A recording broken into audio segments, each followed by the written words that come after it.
What's going on, guys? Welcome to another episode of Healthspan Academy. I'm your host, Craig Shearhart, and joining me today is my special guest, Kari Pearce, who is basically best known for her CrossFit days. She's a professional CrossFitter for years. She started with her academic career at the Bachelor of Science in Movement Science from the University of Michigan, where she was a varsity gymnast. So we're going to talk a little bit about that background. She's been a personal trainer for 10 plus years. She was a 7-time games athlete, including 4-time fittest American female, and peaked at third fittest in the world in 2020. And we're going to talk all things fitness and her new avenues of coaching and programming and all that stuff. Kari, thanks for joining me today. Yeah, of course. Thanks for having me. I'm excited for our conversation. Yeah, likewise. So I want to start this off with your gymnastics background, because I know like in a lot of ways, that's like just you're tailor-made to kind of like the next step is like, you're just going to be a beast in CrossFit, but it doesn't always work out that way. So talk me through what your training was like in your background in gymnastics, how you got into it and what your competition liked, and then how that transitioned into CrossFit. Yeah. So I started gymnastics very, very young with my sister. I have a sister who's 2 years older, and my parents were going to put her in gymnastics. So they figured, why not have Kari join in gymnastics? Because otherwise she would just be sitting there. Right. So I was 3 and my sister was 5. Then my parents put me in other sports, but I kept just saying gymnastics. Just love it. Yeah. I did. Cool. My sister ended up quitting at 8, but I just kept wanting to go. Nice. She wasn't a fan of the individual competition, and I thrived under it. So I loved it. Nice. Yeah. And then, as you said, I did it for 18 years. I continued, through the University of Michigan. So I got my bachelor's of science and movement science. And then I was on the varsity gymnastics team there. And like a humble brag, we were 4-time Big Ten champs. 4 years in a row. That's amazing. Thank you. Yeah, it was really cool. It was such an awesome experience. But like you said, you think it would be a natural progression to go into CrossFit. But when I was done with gymnastics, I had a teammate that was like, Kari, you should do CrossFit. It would be a perfect fit. And I was like, no, I'm over gymnastics. I don't want anything to do with it. Well, fair enough after 18 years, but you stuck it through it and it tested it out. Yeah.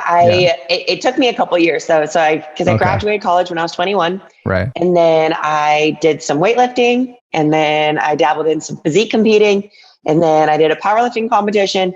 And then finally in November of 2014, I started CrossFit.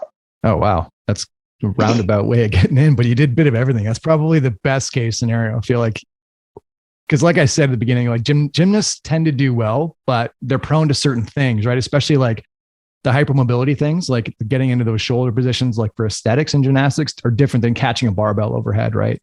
So did you ever run into those issues with shoulders in the early days, or was it pretty smooth for you? So actually, like anything overhead is great for me. It's more like the front rack position and that thoracic mobility. And I guess I had like a stress fracture at some point in gymnastics that I never knew. And then I ended up bulging a disc in my back. So got like imaging of my back, and they're like, oh, did you know like you had a stress fracture in your thoracic? And I don't know if that has anything to do with my lack of thoracic mobility. And me, I was not ever like flexible overhead, like a lot of the other gymnasts. Right. So my coach would stretch my shoulders every day, and like they thought, a little bit better, but nothing compared to a lot of the other athletes. Like I was flexible in both splits, the middle splits, certain ways. Yeah. And then certain ways I was tight, but I could like work around that. So I'm great when it comes to like jerks and overhead squats, snatches, things like that.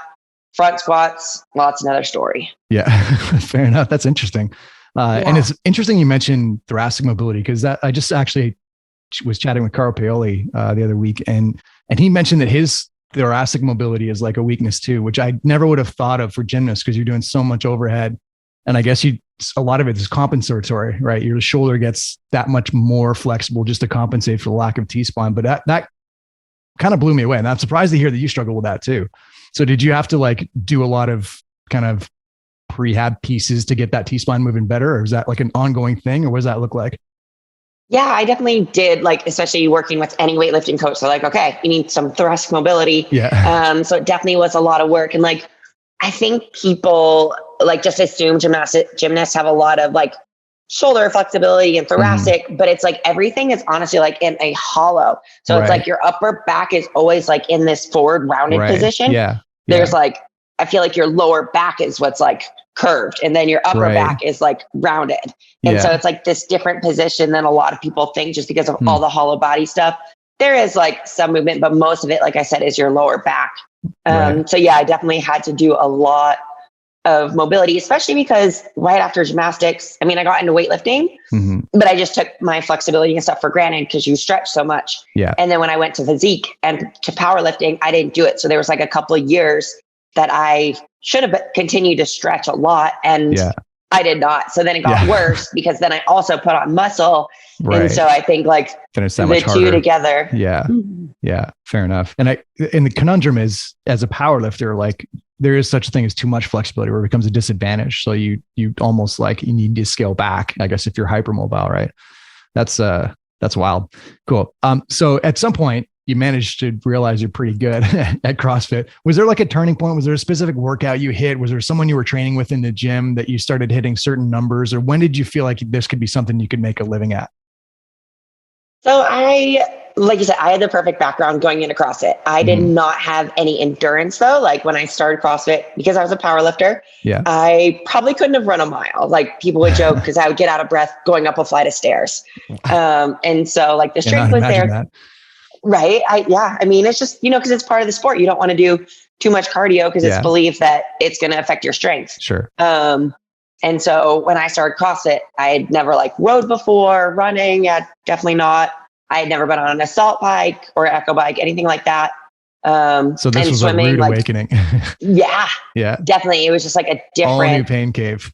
Yeah, for sure. But it was like, if you practice on it and if you can like be mentally tough when you're doing it, you're going to get better. And so it was nice having the body awareness background, the gymnastics background, then the strength background. I still needed a lot of work on strength, but I at least had like dabbled in a little bit of the movements and stuff. And then I was able to practice the endurance and get better at it. So I did my first CrossFit Open in 2015. It started in February, went into March, and it was basically like the third into the fourth week that I was in a qualifying spot to go to regionals. And I didn't know that much about like the qualification system. And if you did well in the Open, you qualified for regionals, which you qualify for the games, which is the big competition of the year. And after like the fourth week, my teammates, because I was just training with other athletes who had done CrossFit for a couple of years, I'm like, Kari, if you do well in this last week, like you could go to regionals. And and like that was just kind of like, okay, like cool. Like I didn't realize how hard it was to make regionals because I was still like new to the sport. And they had been doing it for years and hadn't made regionals. And they're like, that's insane. And then I did well the fifth week and made regionals. I think I was like 16th in the region. I don't know like what placing in the world. But for doing the sport for 6 months, they're like, that's really, really good. That's pretty badass. Thank you. That's impressive for sure. So then you eventually did make the games. So let's talk about the games experience, like 7 times. When someone mentions the CrossFit Games, what are the first images that pop up for you? What are like the highlights, the lowlights, and the key lessons you picked up over those years? Yeah, I mean, the first thing that pops into my mind is just the first year I was there. I was just in awe because I kind of started CrossFit because I saw it on ESPN and some of like these amazing athletes. And then I just remember like walking into the warm-up area and looking around and seeing the athletes that I'd like seen on TV. And part of me though, like actually the majority of me like felt like I didn't belong because I had just started it like the sport, about 6 months ago. And then I was with like all these athletes that were like the best in the world, like the top athletes in this sport. And I was like intimidated and I was scared to go work out. So I was like, oh man, like, do I really know how to clean? Like I haven't been doing this that long. And so that was like my initial experience at the CrossFit Games. And I still remember, like what the warm-up gym looked like and everything. And just being there and meeting some of the other athletes. But Margot Alvarez, one of the girls, came over, introduced herself. So then all of a sudden I felt she's more at home. She's and great. So it was like, this is amazing. Cause now like, I feel like there's somebody I can talk to and like go over and ask questions if I like need anything, which, for a brand new experience, like it's huge to have that. For sure. And then besides that, like fast forward to the next year, and I got 21st my first year in the world, which, it is great. Not too shabby. Right. For most people. But I was like, that's not good. Like there's 40 people. That's in the bottom half. It's a thing, I guess. Like no one's there to come 21st. Everyone's there to win, right? And it's like, it's you're trying to find that balance between, yes, I did a good job, but I want more, right? You still want to fuel that hunger. Yep, definitely. Yeah. And so then I trained really hard over the next year, and then I came back and I got 5th place, and I was the top American female, and and I was awarded with the most improved athlete, which was really cool. And I won Murph, which is like, I feel like probably the most famous CrossFit workout. So, and to win that at the games, that's like, and it's an American too. That's pretty cool, right? It's just like, it's like the staple hero workout. Super cool. And for someone that like endurance was the last piece, like powerlifting, gymnastics background, it's that much more impressive, because that's like almost what you become known for, is then like an engine over the years. Is that like something you kind of felt like you were playing catch up with for a while, or did that come quicker than you expected it to? I mean, it was definitely a lot of work, and my coach was like, we need to do a lot of specific engine work. Mm-hmm. And I think part of it too was just realizing like I had to be mentally tough in those workouts. Yeah. So I remember I started working with Rob Carson, who's an endurance coach, and we started working together with rowing. And the first competition I did together after working with him was the Granite Games. One of the workouts, the first workout was a 2-part workout on a rower. Your first score was a 1K row. Your second score was a 10K row. And it was the 1K right into the 10K. Right. And I did a similar thing at the games. I think it was, I forget what it was. It was 1,000 or something. And then into was it a half marathon or something? Yeah. Anyways. Yeah. That's like, that's a horrible workout. Yeah. Yeah. And I remember I did decent on the 1K row, and then the 10K was not my best performance by any means. And from then he was like, I'm just gonna be honest, like you mentally suck on the rower. Like you mentally suck. And I was like, I mean, you're right. I get bored. I hate it. Like, that's why I love gymnastics. It was like your longest routine was not even 2 minutes long. Yeah. Yeah. And there's just so many things to do and learn. And it's not like sitting and just like stroke. Yeah. Stroke. I was like, you're right. I get bored. Yeah. And so I think from that though, it was like, well, you know, these workouts and these pieces, whether it's a long row, a long bike, a long run, a long, whatever it is, like you have to do it. So you might as well practice it, and you might as well figure out what works mentally for you, because nobody cares if you get bored. Like that's not going to get you to be the best. Yeah. And so, so it was a lot of work. Fair enough. And like those long workouts, it's obviously different. You're a different animal if you win those workouts just mentally. I remember talking with this about Pat Vellner, and he was like, the amount of work that goes into winning those long workouts compared to like winning a barbell, like a CrossFit total, it's like, and you get the same points. It's like almost like why did you did so much more work just to get the same number of points? It's almost like deflating when you get out of that. It's wild. Yeah, no, definitely like time. But I don't know, like for me, like strength, I could squat until I'm like blue in the face, and my PR will go up by like 5 pounds. I run. Like I feel like it progresses more quickly. Right. I feel like everybody's just like, I mean, and I can like not jerk, and my jerk will increase. I think it's just like gymnastics, like the upper body strength. Yeah. But I feel like everybody's kind of different with how they adapt. But yeah, it's crazy. Like, oh, a max snatch like that takes like not even 5 seconds. Yeah. Versus a marathon row that's like 3 hours. Yeah. 12 minutes and 1 second for me. It's like, and those are like the same amount of points. It's insane. It is wild. So let's dive into your training kind of at your peak sort of fitness. What did your strength and conditioning look like? How many hours were you in the gym? Like how were you balancing barbell work? Were you periodizing throughout the year? Give a snapshot of what that looked like. Yeah. So I was spending, throughout the year, I always trained a lot. Justin Kotler, my coach, had me in really good shape year round. Like there wasn't really like a super off season. Like there were times, especially right after the games, I would take time off. And then when we would get back, I would still be doing strength work, cardio work, gymnastic work. It was probably like 3 to 4 hours, like when like in our quote unquote off season versus the 4 to 6 hours when you're training for semifinals or the games. Yeah. And like for me, like I would squat a lot just because we were trying to increase my squat numbers and stuff. It was just, my legs were so stubborn. We would do single leg stuff, double leg. a lot of different programs. And I remember after I PR'd like all 3 squats, then we started adding a little bit more endurance to get ready for the games, especially 2020. Yeah. And then my numbers like went back to where they were. It's and I was like, tough to find that balance and maintaining while you're trying to build that engine too. Yeah.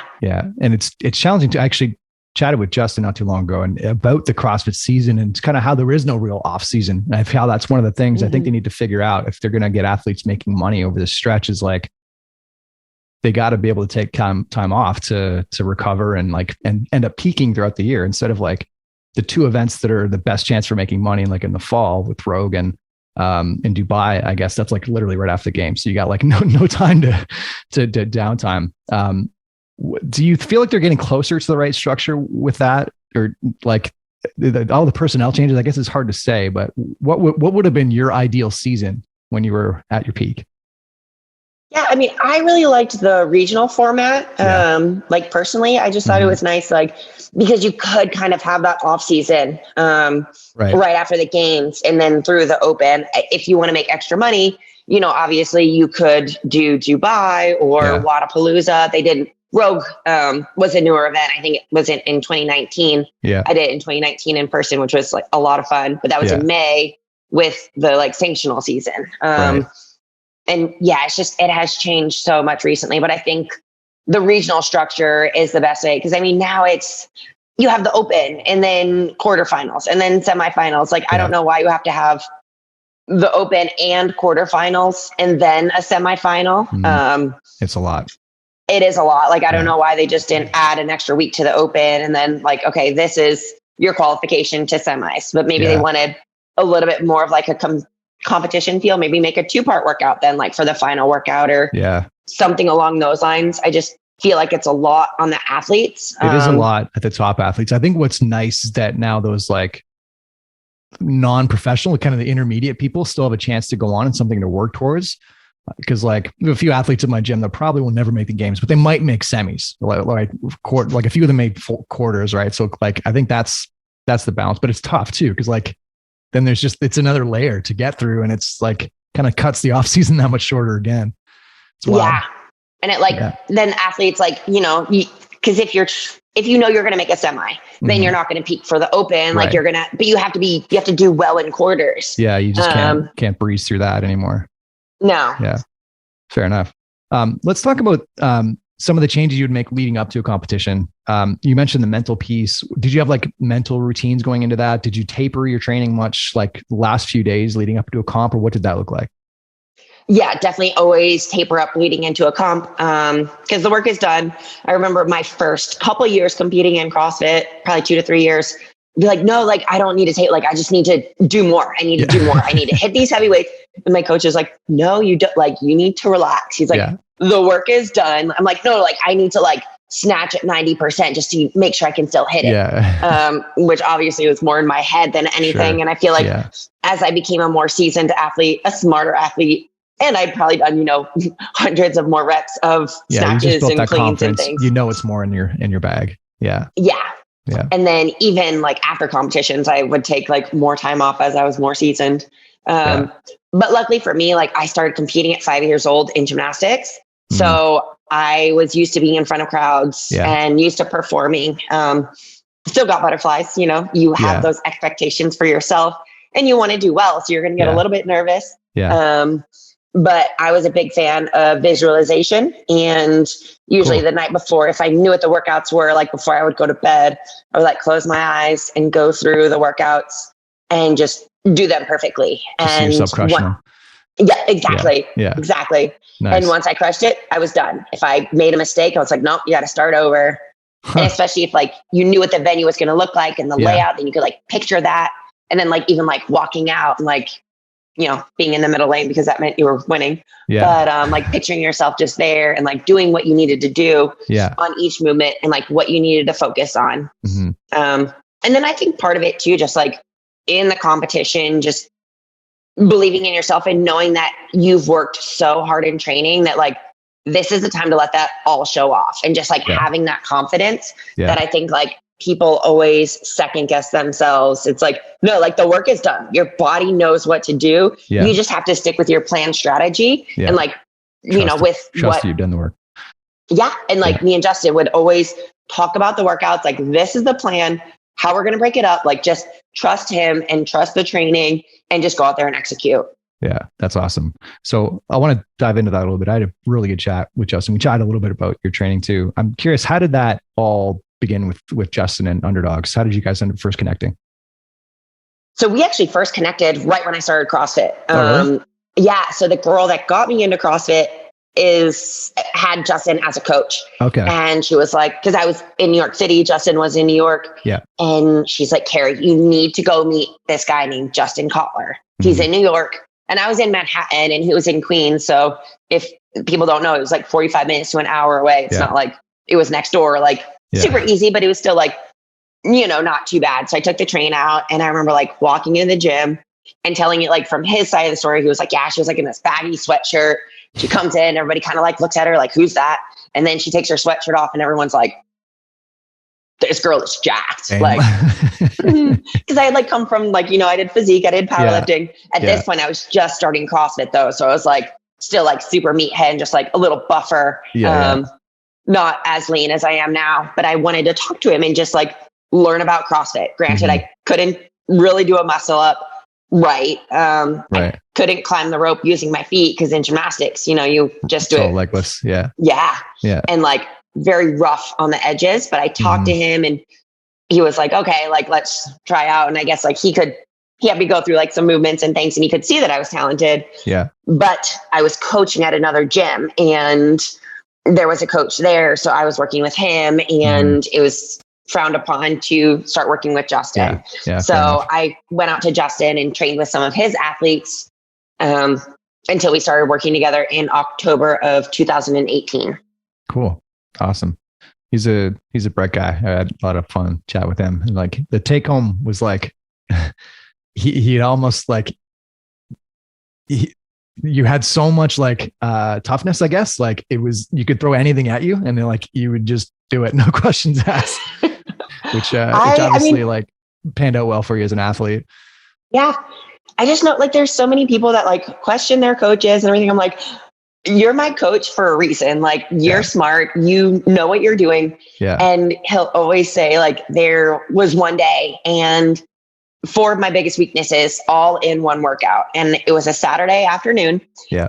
And it was 150 pound D-ball over the shoulder, heavy dumbbell box step overs. I think it was like 55 pounds in each hand. Yeah. And heavy, like 20 pound wall balls to a 10-foot target. And then a heavy sled push. And it was like 5 rounds of this workout. And it was like halfway through. And I sounds gross. And and it like, because like for some people, they're like, oh, like that's fine, whatever. But I was like, these were like my biggest weaknesses all in one workout. And it was like a 20-minute workout, just like grunt. It was hot. It was in the summer. Yeah. And like halfway through, like my eyes started to water. Oh, and then like, I was like crying in the middle of the workout, like, and it was just like an emotional, like I was just like so fatigued from like all of those things together. Like I didn't need to. And I remember just like, because the sled push was last. And I remember just like finishing the sled push and like crossing over the line.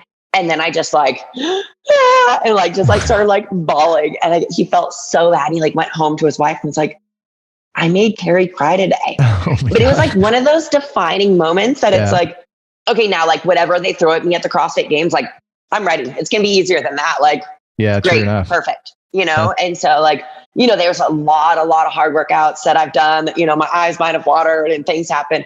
That was just like one that just like stuck out. And it's like, okay, like, you can push yourself through that. You can push yourself through anything. And that's one thing that I really appreciated about Justin is like, he would push me to my wit's end. But then I knew like when I was going to the games, like I'm as prepared, if not more prepared than anybody else here. Yes, it was hard, but it was definitely worth it. Yeah. You have a better idea of your physical and mental capabilities and where your red line lies when you go to the absolute brink like that. So I love that. Very cool. Let's shift gears a little bit into nutrition. So did you manage your own nutrition over those years? Did you work with a nutrition coach? Did you measure macros? What did that look like for you? Yeah. So I worked with RP Strength when I was competing in CrossFit. Yeah. And Nick Shaw, the head guy actually, or one of the head guys, went to University of Michigan. And so he connected, in 2016, reached out to me and was like, do you have a nutrition coach? Do you work with anybody for your nutrition? Also, I went to Michigan, and I feel like there's just like that connection when, you know, you've gone to the same college as somebody, and it's just like, it's cool. Because at that time I competed in physique. So I was still following physique eating, which, you know, anybody that knows about nutrition, when you're eating for looks, it's very different than eating for performance. Slightly different game. Yeah. And so I was still like, you know, in my head, like, well, I need to be lean. I need to be that. And so I started working with him, and he like increased my carbs, decreased my protein, fat stayed relatively similar. And all of a sudden I felt much better. Like I was drinking sugars and protein during my workouts, and especially the long sessions. Like, you know, you have simple carbs, all of a sudden you have more energy throughout your entire workout. True enough. Do you remember what your peak macro, like your calorie base was in your macros? I don't remember my exact macros, but I was eating like, when competing or training for the games, it was between like 400 and 450 grams of carbs. And it was like 35 to 3,700 calories a day. Like I said, a lot was in those like sugary drinks. So people are like, how can you eat that many calories? So I was like, well, there's a lot of liquid calories. You see what I'm doing? And it's because you're burning. Literally see it burning off me. Yeah.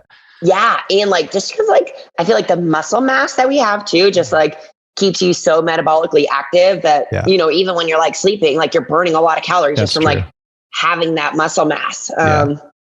You know, I mean, I competed in physique, and I think I was eating like 1,500 calories when I was like getting ready for the show. And I'm like, I'm eating like 2.5 times that many, you know, because your activity level is different, and for sure. And more muscle mass now too. But that's crazy. Cool. Let's talk a little bit about the mobility piece, because obviously that's like, I feel like we've learned a ton about mobility the last 10 years. The game's changed even a little bit. Everybody's got a mobility app and that stuff. And I think you even do a bit in your own programming. How regular was that when you're in, like, what kind of volume of mobility and recovery pieces were you adding into your training when you're in peak CrossFit Games form? So I would usually start my training session with 10 to 15 minutes of mobility, just to get moving right before actually starting the lifts and stuff. You know, the better your mobility is, if you can, I mean, for positioning, like you said, you don't want to be too hypermobile. But for me, that usually wasn't the case. So the better your positions are going to be, the stronger you're going to be, the more efficient you're going to be in your workouts and everything.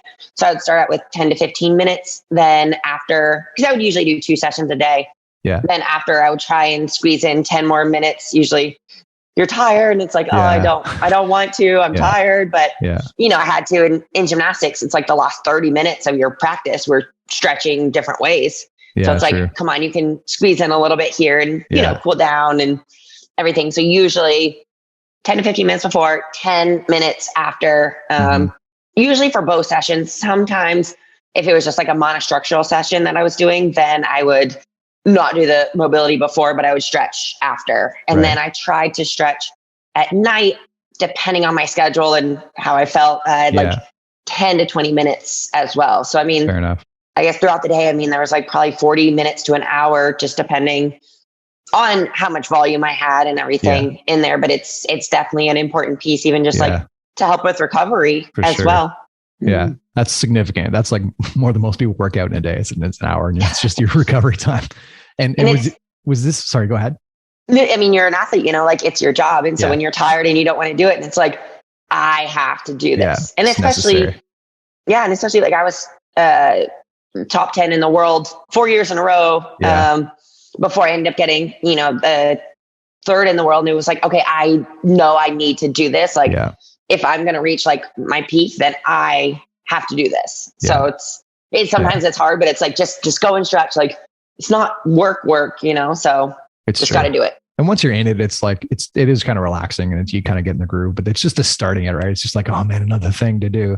Were you freestyling that, or did you have did Justin program some of that for you, or was it a mix? Like, were you kind of like going free for all on day to day on how the body was feeling, or what did your structure and routine look like? Yeah, so it was a mix. I had a weightlifting coach, Danny Casey, for a while, and he gave me a few mobility exercises that he wanted me to do, just, you know, that were depending on me. Like I said, my thoracic, my external rotation at my shoulders, external rotation at my hips. So those were something that I would hit every time I would stretch. Yeah. And then I also I followed GoWatt.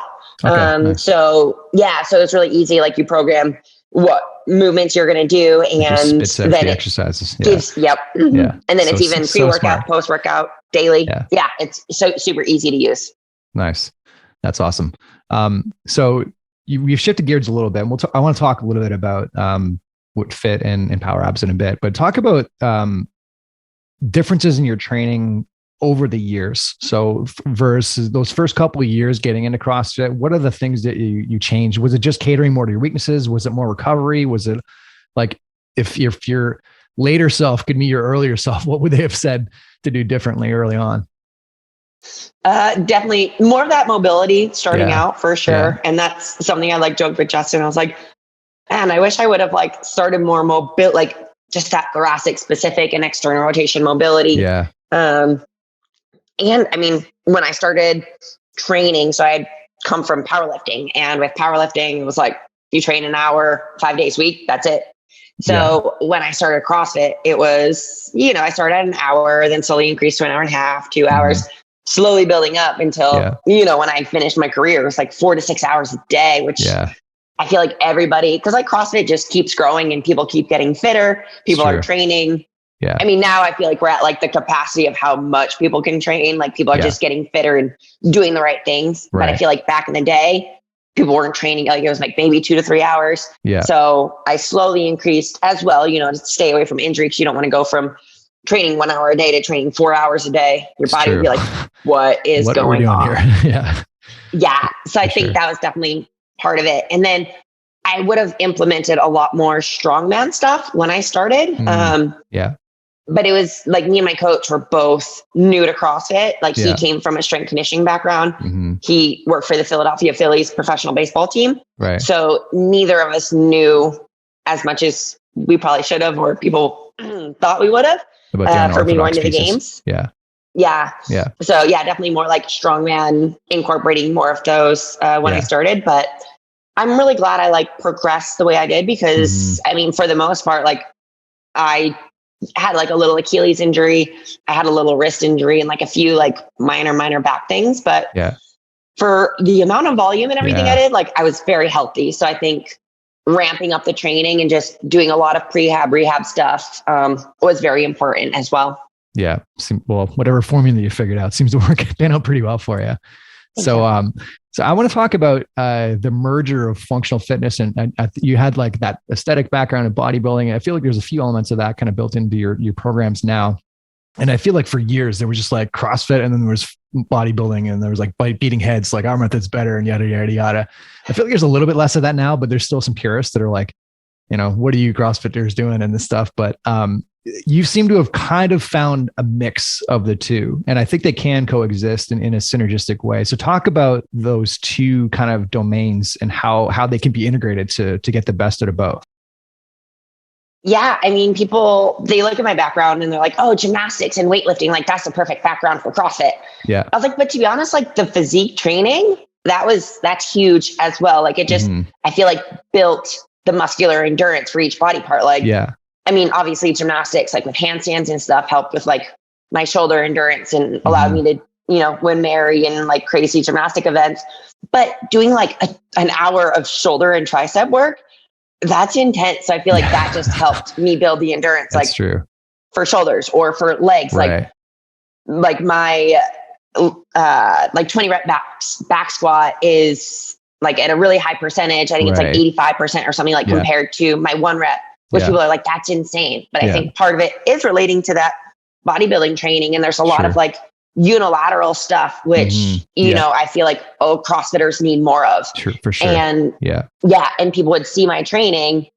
If they didn't know my training and they would see my training, they're like, you do a lot more like accessory bodybuilding, single leg, single arm movements than would be expected. So I think, for to be healthy, I think it's super important to do those bodybuilding movements, those unilateral movements, because if you keep compensating with one leg, then you're going to get like overuse injuries, or like you're going to hurt your back from just like not being in a line. Out of whack. Yeah. 100%. And it's nice to see that the stigma's changed a little bit. I feel like if you were in curls at a CrossFit gym in like 2013, you'd get some funny looks, to say the least. But it's like there is a bit of a functional purpose to it. So that's awesome. Yeah. And I just joke with people because I'm like, yeah, so if I'm doing curls, it's going to help my rope climbs. There's always something like, I'm doing tricep. Those are tricep extensions are going to help my handstand push-ups, or it's true, my dips and my muscle ups. I'm like, there's always like, in my mind, there's always a way I can relate it to CrossFit to say this is going to be beneficial. And I feel like every year when you hear the athletes talking about the games, there's like some workout with like, man, I don't feel anything except my biceps. It's like but so there's a reason for all of that. Yeah, they had pegboard in my first year in the CrossFit Games, and a lot of people couldn't do it. So good thing I did all those bicep curls. It helped me get third place in that workout. You knew it was coming. Yeah, that's awesome. So let's talk about fit a little bit. I've glanced through the website, and my girlfriend actually did power abs, so maybe we can talk a bit about that too. But I want to know what the scope is with that. Obviously you've built an audience and have a background, and you're a trusted athlete now, and that helps. So what was your scope going into that, your sort of vision, and talk about some of the results that you're seeing and the next steps this year? Yeah. So like you said, we started off as power abs back in 2018. Mm-hmm. And since we have a lot of different body parts, but one request that we kept getting was a full body workout, because people are like, I just don't have time. Or either that, or like, I just don't want to work my abs. Like I want a full body workout. Mm-hmm. And they wanted something that, it could be like an only workout that they're going to do throughout the day. They're like, I have 10 minutes. Like I need to get in something. So we had big success with power abs, just being body weight.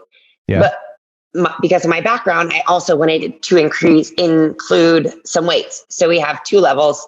Level 1 is just completely body weight. Level 2, you need a pair of dumbbells, usually like a moderate weight dumbbell. And they're all 10-minute workouts, which is like I said, the biggest thing and the biggest point for people, because everyone has 10 minutes. There's really no excuse. If it's just 10 minutes, you can find 10 minutes to your day. Like if you're still making excuses of 10 minutes, there's something else going on.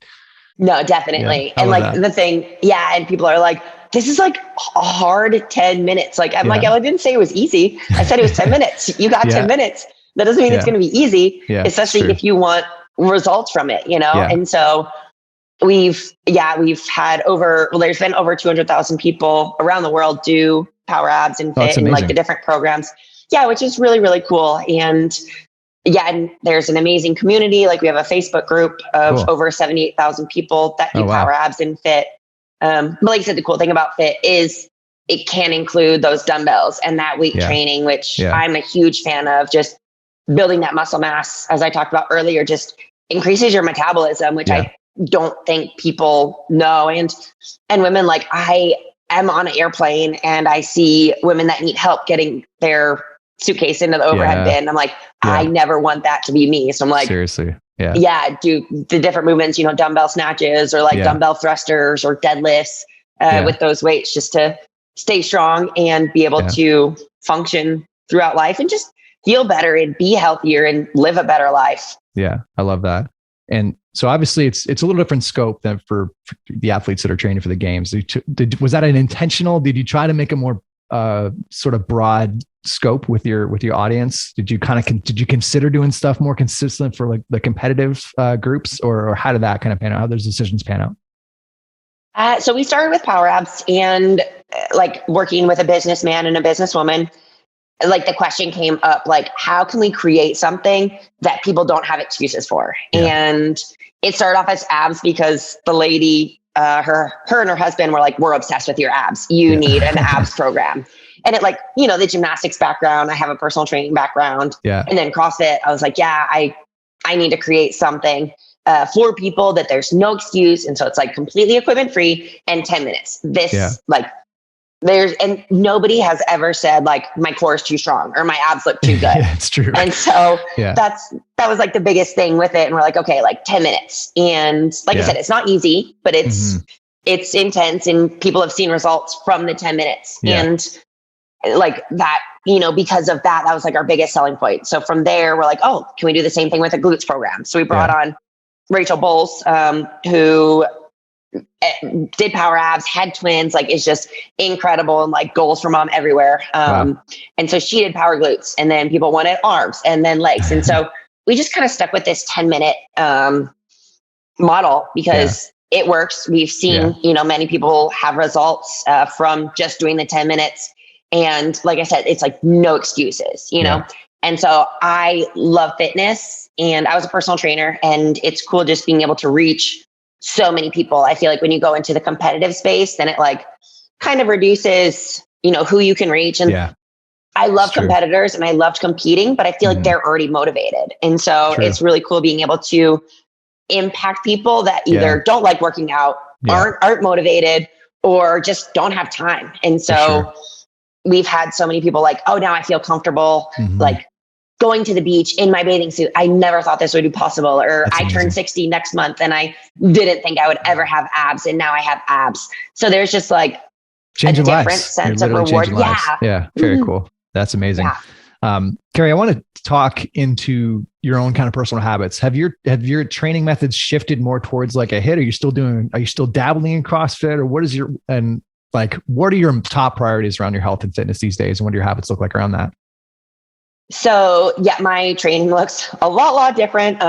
Recently I've been doing a lot more sessions in my garage. And part of that is just being like such a competitive athlete for a long time. And like, we have this amazing underdogs crew here in Vegas, and they're incredible. All the athletes are so good. They're so awesome and just like fun to be around. But like for me mentally, the reason I retired from competing is because I was like, I'm mentally done. Like that's fair. am done comparing myself. I still love working out, but I don't want to compare myself to everybody else that's like working out.